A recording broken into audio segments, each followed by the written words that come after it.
जय श्री राम। आंजनेय की आत्मकथा।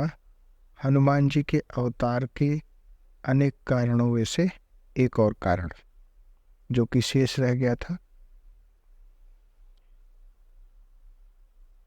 मेरे पिता वानरराज केसरी ने एक बार गोकर्ण क्षेत्र निवासी ऋषियों को संतप्त करने वाले असुर शांब साधन को मार दिया था। पश्चिम समुद्र तटवासी उन महर्षियों ने तब मेरे पिता को पुत्रवान होने का आशीर्वाद देकर शिव मंत्र की दीक्षा दी और शिवाराधन करने को कहा।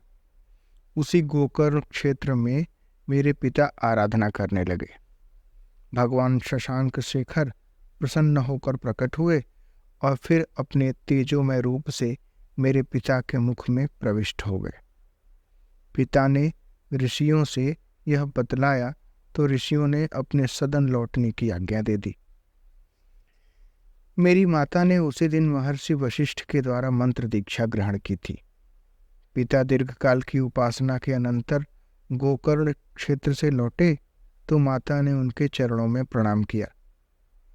पिता ने जैसे ही माता को उठाकर आलिंगन किया, माता को लगा कि उनका समस्त शरीर कुछ अद्भुत हो उठा है। आनंद, तेज, ओजस्विता। माताजी उस स्थिति का ठीक ठीक वर्णन नहीं कर पाती थी। मैं समझता हूँ कि पिता के भीतर जो शांभव तेज आया था, माता के शरीर में वह आविष्ट हो गया आलिंगन के समय। उस आवेश में आनंद मग्ना माता ने श्रृंगार किया अपना। पति के लौट आने से उन्हें अपना प्रोषित पति का वेश त्यागना ही था। पिता ने कह दिया था कि अब पुत्र प्राप्ति के लिए तप या आराधन अनावश्यक है। माता सदा ही पिता के संकेत की अनुवर्तिनी रही हैं।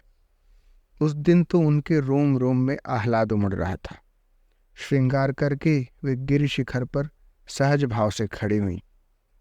मंद पवन का वेग अचानक बढ़ा। एक झोंका आया, माता के वस्त्र शरीर से थोड़े उड़े। इतनी धृष्टता! माता के नेत्र कठोर हुए। उनको लगा कि पवन ने सविकार उनका शरीर स्पर्श किया है। वे वायुदेव को शाप देने ही जा रही थी। देवी क्षमा!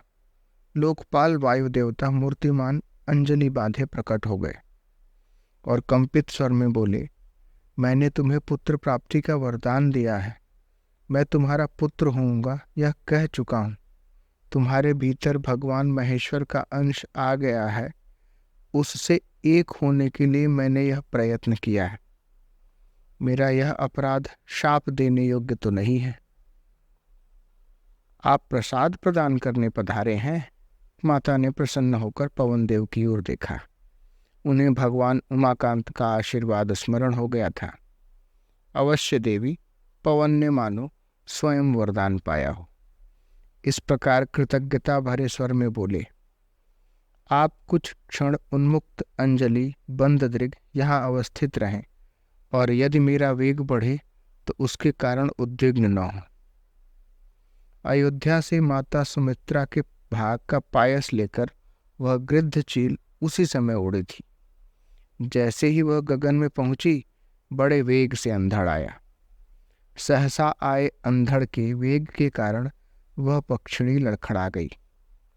चरु का पर्णपुटक उसके चंचु से छूट गया।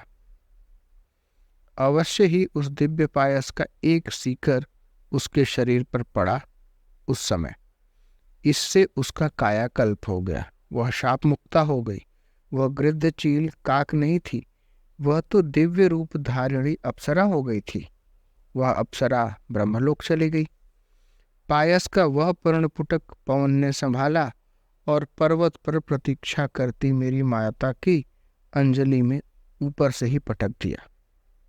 माता ने सादर सिर से स्पर्श कराया उसका और पति की आज्ञा लेकर उसका प्राशन कर लिया।